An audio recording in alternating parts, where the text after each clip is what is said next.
Pour l'actualité financière, vous comptez sur le brief. Pour une carrière internationale en finance, comptez sur le Luxembourg. Le brief spécial. Sommes-nous prêts en Belgique à vivre dans un climat à plus 4 degrés ? Cette semaine, les températures remontent. L'IRM prévoit 31 degrés ce week-end. D'autres modèles donnent 34, voire 35 degrés localement. On va rester au-dessus des normales de saison toute la semaine prochaine.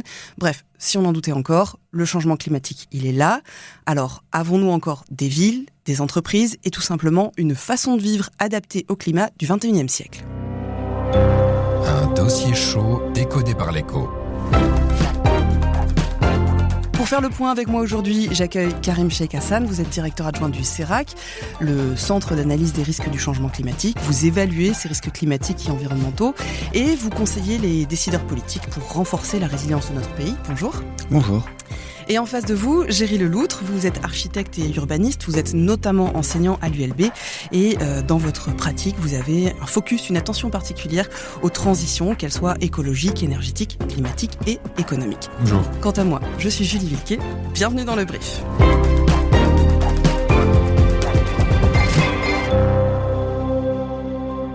Alors on va commencer par un rappel. L'objectif des accords de Paris en 2015, c'était de limiter le réchauffement planétaire à 1,5 degré de plus par rapport à l'ère pré-industrielle. On a déjà atteint ce degré et demi. Et en même temps, malgré nos efforts, à l'échelle planétaire, on émet toujours plus de gaz à effet de serre. Donc la température du globe va continuer à grimper dans les prochaines années, ça c'est déjà clair. D'abord, Karim, dites-nous, quels sont les risques que ça implique ? La chaleur, on y pense, les inondations, on y pense aussi. Quoi d'autre ? Est-ce qu'il y a d'autres risques auxquels on ne pense pas forcément tout de suite ? Alors oui, très certainement. D'abord, c'est peut-être une précision sémantique, mais qui est plus qu'une précision sémantique, c'est la différence entre risque et aléa.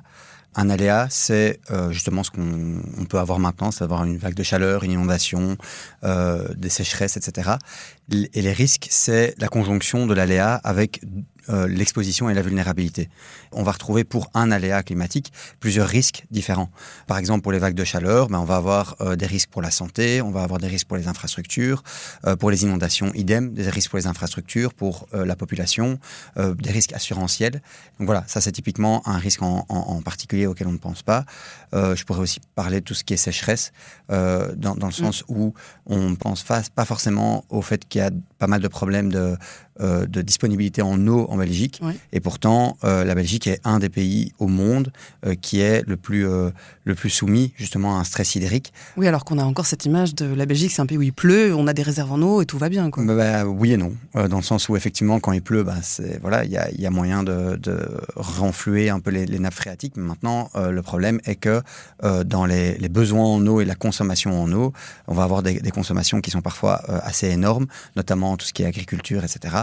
Et donc on va avoir, surtout en Flandre, en fait, un risque lié aux sécheresses, qui est un des risques les plus importants de l'Europe de l'Ouest. Selon le WRI, qui est une association internationale, on est dans le top 20 des pays où il y a un stress hydrique le plus important au monde. Ok, alors quand on écoute toute cette liste d'aléas et donc de risques qui en découlent, moi la question que je me pose c'est est-ce qu'on a une stratégie d'adaptation, une stratégie globale ? La France par exemple a adopté l'an dernier ce qu'ils ont appelé le TRAC, qui est en gros une grande directive de dire on part du principe qu'il fera plus 4 degrés d'ici 2100, voici les lignes générales vers lesquelles il faut aller aussi bien pour les institutions que pour les entreprises et les particuliers. Est-ce qu'on a quelque chose d'équivalent en Belgique ? Oui, la réponse est non. Effectivement, on a quand même les stratégies nationales d'adaptation, les plans nationaux d'adaptation, mais qui sont plus à jour. On a des plans fédéraux d'adaptation, des plans régionaux d'adaptation.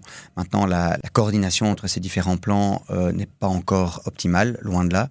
Et puis après, dans les différents plans, il n'y a pas une prise en compte systématique et anticipative des risques climatiques. Donc ça veut dire qu'en fait, la charge, elle retombe un peu sur nous individuellement. Géry, c'est là que vous entrez en scène, parce que je pense que vous devez être confronté à ce genre de problème. Individuellement, qu'est-ce qu'on peut faire ? Qu'est-ce qu'on vous demande de faire à vous quand vous devez développer un projet d'architecture ou d'urbanisme ? Qu'est-ce que vous conseillez aussi ?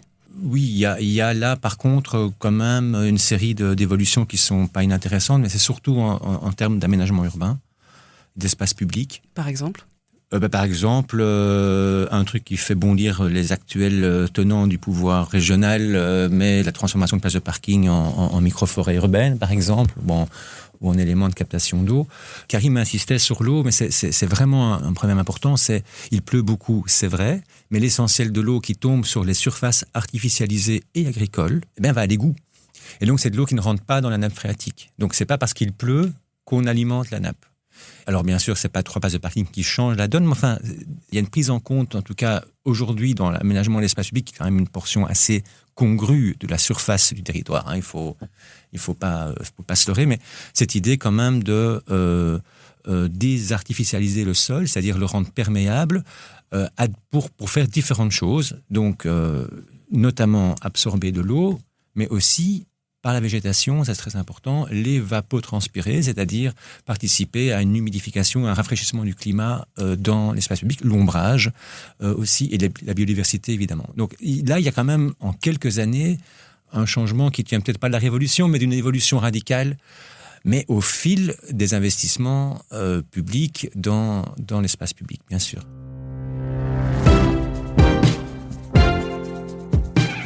Vous nous offrez l'introduction vers la suite, on va creuser un peu dans cette direction, nos villes et la façon dont cet espace se construit. Toutes ceux qui étaient à Bruxelles, à Liège, à Charleroi, à Louvain-la-Neuve aussi, je crois que c'est évident, tous ceux qui étaient là pendant la première vague de chaleur extrême, mi-juin, ont ressenti physiquement à quel point la ville n'est pas adaptée pour le moment. On ne peut pas reconstruire d'un coup toutes ces villes. Qu'est-ce qu'on peut mettre en place très rapidement, et je veux dire à très court terme, en l'espace de quelques mois par exemple? Mais dans les choses extrêmement bon marché et extrêmement faciles, par exemple, c'est des petites choses qui ont fait rire longtemps, du type virtualisation des façades et des choses comme ça. Ça a des impacts importants sur le climat, à la fois urbain, donc de la rue, et de l'habitation. Après, c'est sur les pare-soleil, c'est quand même continuer à pousser à avoir des logements traversants, mais encore une fois, ils ne sont pas tous traversants. Ceux qui ne sont pas traversants, on ne peut rien y faire. Et c'est dans la moindre mesure possible aussi des solutions techniques énergétiques de type climatisation, mais ça c'est dans les cas, je dirais, où on n'a pas le choix. Je pense les hôpitaux évidemment, les maisons de repos. L'autre chose qu'il faut quand même bien se rendre compte, c'est que on n'en est pas à résoudre un problème. Ça, c'est quelque chose que vous constatez, Karim. Oui, tout à fait. Nous, ce qu'on dit, c'est la première politique d'adaptation, c'est d'atténuer. Donc d'atténuer le dérèglement, quoi. C'est ça. Et donc de se dire qu'en fait, moins le réchauffement climatique va être important, moins on va devoir mettre en place de politiques d'adaptation. Et donc, si on ne continue pas les efforts d'atténuation, on aura beau mettre toutes les mesures en place possibles et imaginables, ça ne sera pas possible de s'adapter. C'est plus faisable. On est dans des conditions trop hostiles pour justement essayer d'éviter toutes les conséquences liées au changement climatique et à d'autres crises planétaires. Ça, c'est le premier élément. Deuxième élément, c'est par rapport à ce qu'on doit faire dès maintenant. Nous, ce sur quoi on insiste, c'est ce qu'on appelle le mainstreaming. Donc en fait, c'est de dire que les politiques d'adaptation au changement climatique ne doivent plus être cantonnées juste à la question environnementale. C'est en fait toutes les politiques. Il faut qu'elles soient transversales, qu'elles touchent tous les... Toutes les politiques doivent en fait réfléchir à comment est-ce qu'on met la politique d'adaptation au centre de nos politiques, ou en tout cas qu'on en prenne compte. Parce que en fait, quand on est en juin et que dans une classe il fait 35 degrés ou 32 degrés, alors d'une part il y a des problèmes de santé pour les enfants potentiels, mais il y a aussi des problèmes de concentration. On voit que les facultés cognitives, des études montrent qu'elles baissent de 20 à 30%. On a les examens juste en même temps. Voilà, on a des problèmes potentiels. Les politiques de soins de santé, on a la santé périnatale, parce que quand on parle de vague de chaleur, on pense directement aux personnes âgées, mais il y a plein d'autres publics qui peuvent être beaucoup plus sensibles aussi. Par exemple, les femmes enceintes sont extrêmement sensibles aux vagues de chaleur, avec des conséquences potentiellement extrêmement graves pour tout ce qui est santé périnatale. Et donc, les politiques de soins de santé doivent penser la politique d'adaptation. Les politiques d'aménagement du territoire, on en a déjà parlé maintenant, en fait, ça doit être un élément qui est essentiel dans la délivrance des permis, dans les questions de rénovation, etc. Alors oui, il y a toute une série d'incitants volontaires qui sont extrêmement positifs, mais il y a un moment où il faut aussi même... Alors c'est notre avis, c'est de mettre le curseur de l'adaptation vraiment beaucoup plus loin dans les politiques urbanistiques et d'aménagement du territoire.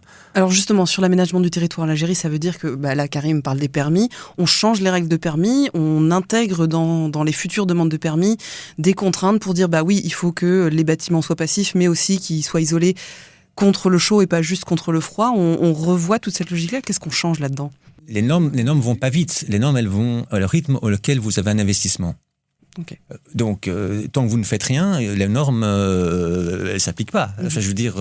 oui, c'est ça. C'est défensif, ça vaut une norme. pour tout ce qui sera nouveau, tout ce qui sera construit, tout ce qui sera rénové. Vous rentrez mais pour un ce qui est permis, déjà vous avez une bâti, norme. ça ne change plus rien. Ben, tant que vous n'y touchez pas, ça ne change rien. Alors, il y a les incitants, mais vous avez vu que les gouvernements régionaux les ont diminués, donc ça ne va pas être évident. Mais c'est effectivement, à mon avis, les petits incitants, encore une fois, je reviens là-dessus, je pense que les petits incitants pour les petites interventions, mon avis, serait à court terme la chose la plus intéressante à faire. Notamment, oui.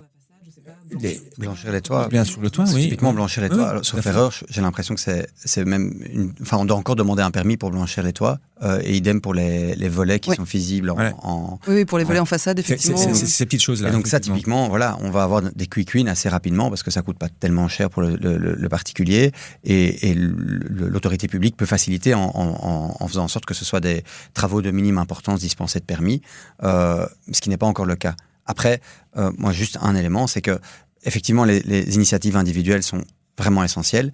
Après, il faut vraiment aussi ne pas changer la perspective, et ça reste les autorités publiques qui doivent mettre en place les efforts principaux. Parce que lorsqu'on déplace le curseur vers les initiatives individuelles, en fait, les personnes qui auront le moins les capacités de mettre en place les initiatives individuelles sont celles qui seront les plus vulnérables au changement climatique et les plus exposées. En gros, les personnes les plus précarisées, ce sont elles qui sont les plus à risque parce qu'elles sont les plus vulnérables et les plus exposées. Les plus vulnérables parce qu'elles ne savent pas s'adapter. Elles sont dans des logements mal isolés, donc elles sont aussi plus exposées. Dans des îlots de chaleur, etc. Et donc, ces personnes-là, même si on met plein d'incitants individuels, en fait, elles vont pas pouvoir rénover, elles vont pas pouvoir mettre en place toute une série de choses, elles sont peut-être pas propriétaires de leur bâti, et donc elles vont pas pouvoir elles-mêmes décider de mettre des volets, de pouvoir mettre du blanc sur leur toit. Donc, il y a encore quand même le curseur qui doit rester sur les initiatives doivent d'abord et en premier lieu venir des autorités publiques. Je suis tout à fait d'accord et c'est très important. C'est pas juste que l'autorité se lave les mains de cette manière-là sur la population. Deuxième chose, les normes, c'est très important. Mais ce qui manque cruellement et qui coûterait pas très cher, c'est le conseil proactif. C'est-à-dire qu'il n'y a pas de guichet, par exemple, enfin même dans les communes, enfin dans votre quartier, dans la commune, dans la ville, dans la région, on dit oui, il faut blanchir votre toit. Bon, vous dites ok, qu'est-ce que je dois faire, qui je dois appeler, est-ce qu'il y a un entrepreneur? Ah, ils sont tous bookés. C'est bête, hein, mais c'est des choses qui sont ultra bloquantes. Et puis après la canicule passe et puis on passe à autre chose. Et donc avoir aux différents niveaux de pouvoir des techniciennes et techniciens qui vont dire c'est quoi montrez-moi votre maison, montrez-moi une photo sur votre GSM, des choses simples. Ah oui, vous êtes orienté comme ça, gna, gna, gna. Enfin, on a tout, c'est très facile avec les moyens qu'on a pour faire des micro-raisonnements. Ah ben oui, et on a une liste d'entrepreneurs dans la région. D'ailleurs, on a déjà des pré-contrats avec eux, par exemple. On a des forfaits du type installation de volets, c'est autant. Enfin, des choses, en fait, qui vous permettront, en 3 coups de fil, je dirais, d'avancer. Et troisième chose, ça c'est très important aussi, je crois qu'il faut arrêter, c'est par rapport au pouvoir public, de penser que l'adaptation est un coût. Je veux dire, c'est de l'investissement. C'est-à-dire que ce qu'on n'investit pas aujourd'hui, on le perd demain. Regarder l'agriculture à ce niveau-là est très important. Changer les pratiques agricoles, regarder la PAC, regarder les soutiens qu'on a à l'agriculture, réfléchir à leurs échelles, réfléchir aux manières dont on irrigue les champs et tout ça. C'est très important et ce n'est pas du coût. Parce que si ce n'est pas aujourd'hui qu'on le fait en termes d'investissement, c'est une perte nette dans les années qui viennent, et quand je dis les années qui viennent, c'est pas 20 ans, hein, c'est 10 ans maximum. La Banque mondiale a fait une estimation, c'était surtout centré sur l'opportunité d'investissement en adaptation sur les inondations, mais de manière générale, on estime à un coût-bénéfice ça va de x2 à x10. Donc, quand on investit 1 euro, c'est 10 euros d'économiser sur un dégât potentiel à l'avenir. Ça va jusque-là. Mais ça, on n'arrive pas à le voir à court terme. Je veux dire, quand on est en train de faire ses comptes, ses budgets, et qu'on se dit « je fais mes travaux ou pas », on n'y pense pas. Avec la vague de chaleur, moi, je trouve ça assez intéressant de voir à quel point, déjà, il y a un ressenti, je pense, de l'entièreté de la population en fait, le pays a été un peu à l'arrêt lors des plus grosses journées de canicule de la semaine dernière. C'est Allianz qui avait fait une étude qui disait qu'en fait, une journée de vague de chaleur, c'est une demi-journée de grève nationale en termes de baisse de D'impact productivité. La productivité au travail, par exemple, les travailleurs qui doivent supporter des températures extrêmes, c'est extrêmement compliqué pour eux et elles sont dans des conditions où en fait elles vont forcément devoir baisser leur productivité. On a toute une série de personnes qui évidemment tombent en maladie. Il y a beaucoup moins de consommation à ce moment-là aussi parce qu'en fait les gens sortent moins, sont calfeutrés chez eux, etc. Donc il y a des coûts économiques qui sont hyper tangibles en fait quand les événements météorologiques extrêmes se produisent. On a fait une étude avec le Bureau fédéral du plan où on a pris en fait du coup des modélisations macroéconomiques, alors à nouveau de gens très sérieux, c'est du FMI notamment, et qui montrent qu'en fait on peut avoir une baisse du PIB à l'horizon 2050 qui va jusqu'à 5% du PIB en moins. En coût relatif, c'est plus ou moins la même chose que le coût du vieillissement de la population. Toutes les projections macroéconomiques montrent qu'en fait, elles sont sans cesse croissantes, les pertes de PIB. Et à nouveau, c'est que sur le changement graduel climatique. Donc, c'est même pas les événements météorologiques extrêmes qui, eux, peuvent impacter le PIB de manière encore plus importante. À nouveau, les coûts de la vallée de la Vestre, direct et indirect, c'est 5 milliards. Oui, les inondations de 2021. C'était 5 milliards. Et donc, qu'on se rende bien compte du coup du coût économique que ça peut avoir, et donc à nouveau de l'intérêt d'avoir des politiques d'adaptation qui permettent d'essayer de freiner au maximum les impacts, notamment économiques, du changement climatique. Alors tout ça justement nous amène effectivement à l'impact que peuvent avoir ces conditions climatiques sur les entreprises, sur le travail, sur l'industrie. On est en train d'en parler. Le cabinet SIA a publié une étude cette semaine. Il a analysé la situation de 365 sites industriels en Europe. Et la conclusion, le constat de cette étude, c'est que 95% des sites industriels européens seront menacés par le dérèglement climatique à échéance de 25 ans. 1 sur 3 sera aussi menacé par les inondations. C'est particulièrement vrai en Belgique. Je veux dire, on pense aux portes d'Anvers, mais Liège, Charleroi, Gand, tout ça, c'est aussi concerné. Ça, c'est quand même un signal d'alarme important en théorie, non ? Ah oui, tout à fait. Et donc, ce qui est problématique aussi avec le changement climatique, c'est qu'il y a beaucoup de risques en cascade. Et donc, par exemple, vagues de chaleur, ça implique notamment, par exemple, ou sécheresse, ça implique, par exemple, moins de disponibilité en eau ou une eau qui se réchauffe. Et donc, forcément, en fait, pour les centrales nucléaires, en fait, on va avoir du mal à les refroidir et donc à maintenir la production électrique. Et en plus de ça, au même moment, on a une consommation électrique qui explose. Et donc, forcément, tous les sites industriels qui vont avoir un besoin en énergie ou en électricité sont potentiellement sensibles et vulnérabilisés par ce risque climatique-là. Et là, je me tourne vers vous, Géry. Ce genre de vulnérabilité des sites industriels, la plupart de nos usines, de nos bâtiments industriels ont été construits quand même il y a déjà quelques décennies, ils ne sont pas tout récents. On peut les adapter, on peut construire des choses autour, on peut les protéger en quelque sorte. La bonne nouvelle, c'est que c'est des sites qui, d'un point de vue réglementaire, de nouveau, sont assez bien fournis pour évoluer. Il y a vraiment une politique d'aménagement des zonings industriels ou des parcelles industrielles qui vont dans le sens de verdurisation, tout ça, depuis longtemps. C'est assez facile, en fait. Il y a beaucoup d'espaces non construits, par exemple, que du parking, il suffit de le déminéraliser, on peut encore mettre des voitures dessus. Enfin, ça fait pas trop mal à l'économie ou à l'entrepreneur, enfin au patron, je sais pas. La moins bonne nouvelle, c'est que cette menace des sites industriels, c'est foncier, c'est historique, en fait. À l'échelle européenne, c'est essentiellement les grands ports. Ils ont été construits sur quoi ? Sur des marécages, sur des salines, sur tous des terrains en fait qu'on a récupérés sur la nature, ou sur la mer, ou sur l'eau, qui géraient en fait plus ou moins bien la relation aux aléas climatiques. La Sambre et la Meuse ont été redressées. À chaque fois qu'on redresse, on en profite avec le terrain qui a été libéré pour mettre de l'industrie. Et dans les années 60-70, quand on a fait les zones industrielles et les intercommunales de développement, on les a surtout fait dans les fonds de vallée, le long des autoroutes, parce que c'était pas des lieux d'agriculture. Donc ça, c'est la mauvaise nouvelle, c'est que foncièrement, quand je dis foncièrement, c'est-à-dire au niveau du sol, mais aussi au niveau fondamental, on est vraiment dans des lieux qui sont plus compliqués. Alors on peut croiser les mauvaises et les bonnes nouvelles. Donc par exemple, là, on peut combiner aménagement vertueux des antres bâtis et des voiries de distribution qui sont quand même pour le moment assez bêtement aménagées, en réduisant les emprises des voiries qui sont surdimensionnées. Donc des routes plus étroites en fait.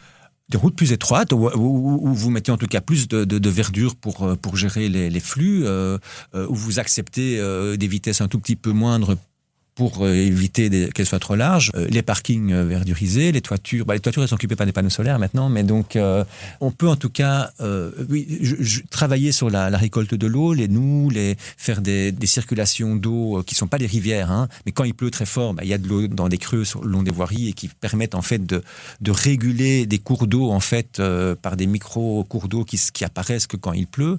Ça, il y a moyen de le faire, et il y a déjà eu des études à l'échelle de la Flandre pour voir ce que ça pouvait donner d'un point de vue territorial. Nous, les urbanistes, on regarde ce que ça donne aussi d'un point de vue territorial. Donc là, que l'ensemble de petites modifications, par exemple, de zones industrielles fait à l'échelle d'une vallée complète, voire à l'échelle d'une région, c'est pas rien. Mais pour ça, il faut travailler dans une certaine direction. Et là, il faut un tout petit peu plus de courage politique. Il y a un discours dominant. Je pense que le monde économique, qui est actif, qui est dans l'économie, est bien conscient du problème. Et que donc, je pense qu'on peut avancer plus vite avec le monde économique que ce que le politique ose mettre en avant. Les entreprises, elles, ont très bien compris que si elles ne changent pas, mais peut-être qu'elles ne savent pas très bien comment changer, mais qu'elles ne changent pas un certain nombre de choses, elles seront, comme ça a été dit, dans des difficultés de productivité importantes dans l'avenir. Vous m'amenez assez naturellement à ma dernière question. On a fait un certain nombre de constats, on a évoqué un certain nombre de pistes de solutions qu'on peut mettre en place. Pour vous deux, aujourd'hui, est-ce qu'on va quand même déjà malgré tout un peu dans la bonne direction ? Oui. Oui, non, là c'est... Non, je vous sens non, mais dans la retenue. j'ai envie de pas être... Enfin, faut pas être que négatif. Donc, j'ai l'impression qu'il y a, par exemple, notamment après cette vague de chaleur, il y a à nouveau une grosse prise de conscience du fait que les risques climatiques, c'est pas quelque chose d'anodin ou d'hypothétique ou dans un horizon extrêmement lointain. J'ai l'impression que la question de l'adaptation aussi devient un élément central de plus en plus dans les discussions. Donc ça, c'est un élément assez essentiel.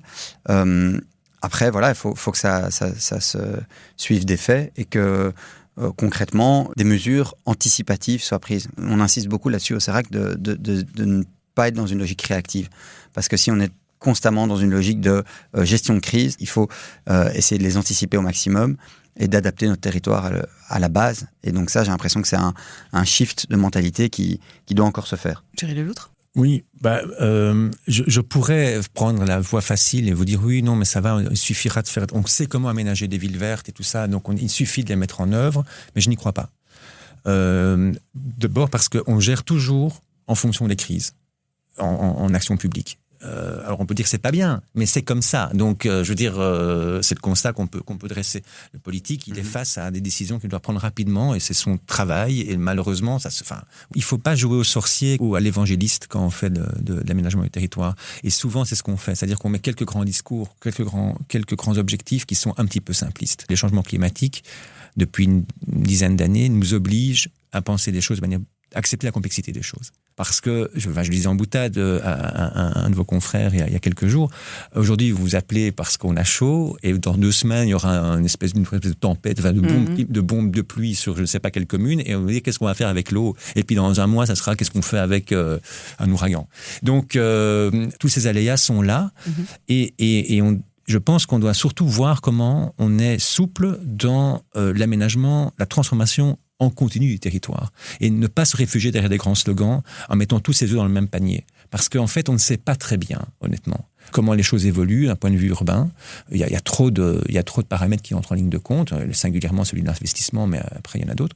Et je pense qu'il faut être très intelligent dans la manière d'aborder les choses et éviter, en tout cas, de dire il faut absolument tout mettre sur la mobilité ou tout mettre sur la densité ou tout mettre sur la non-densité parce qu'on aura à chaque fois l'effet pervers. Il faut toujours imaginer et c'est ça la complexité du jeu, que toute action a un effet pervers, et donc il faut anticiper l'effet pervers. Et donc voilà, je pense que du coup, la question de l'instruction des permis, la qualité du personnel qu'on va mettre derrière tout ça, les incitants qu'on peut mettre derrière, est plus important que la grande planification. Donc, si je comprends bien, il faut penser dans plusieurs directions à la fois pour combiner tous les aspects et en même temps mieux ajuster les normes, les besoins et les moyens disponibles pour que tout ça soit plus efficace. Ce sera le mot de la fin. Merci Thierry Lelloutre. Merci à vous. Merci Karim Chekassan. Merci. On résume maintenant en 3 points ce qu'il faut retenir de cet épisode. S'adapter aux vagues de chaleur, ce n'est pas résoudre le problème du réchauffement climatique. À très court terme, il faut avancer vite, mobiliser des petites solutions, petites avec des guillemets, mais qui permettent quand même de lutter contre la chaleur étouffante de la ville. Et il faut permettre à toutes et à tous d'en bénéficier. Comme toutes les crises, le dérèglement climatique est un révélateur d'inégalités, les inégalités physiques comme les inégalités sociales et économiques. Tous les symptômes du dérèglement climatique, la chaleur, la sécheresse, les inondations, tout ça a des conséquences sur nous humains et sur notre activité. Et donc, c'est aussi une menace directe pour notre productivité et nos productions. Désormais, le FMI évalue que le dérèglement climatique nous fera perdre 5% de PIB sur les 25 prochaines années. Et ça, c'est uniquement hors période de crise. Les vagues de chaleur ou les inondations viennent s'ajouter à tout cela. Que ce soit pour s'adapter à la chaleur ou pour limiter le réchauffement climatique, il faut prendre le problème dans son ensemble, combiner les solutions et envisager les effets pervers d'une stratégie. Bref, il faut anticiper et pas juste réagir à la crise. Et pour ça, pour nos deux invités, il faut que les responsables politiques acceptent de jouer le rôle de capitaine qui donne le cap et qui prennent des décisions. C'est la fin de ce brief spécial. N'hésitez pas à le partager et à nous dire ce que vous en avez pensé. Vous pouvez aussi nous envoyer vos questions, bien sûr. Ça se passe à l'adresse podcast@leco.be. Merci à toutes et à tous pour votre écoute fidèle. Et j'ai envie de dire, gardez la tête froide en ces temps très chauds. On se retrouve très bientôt dans le brief.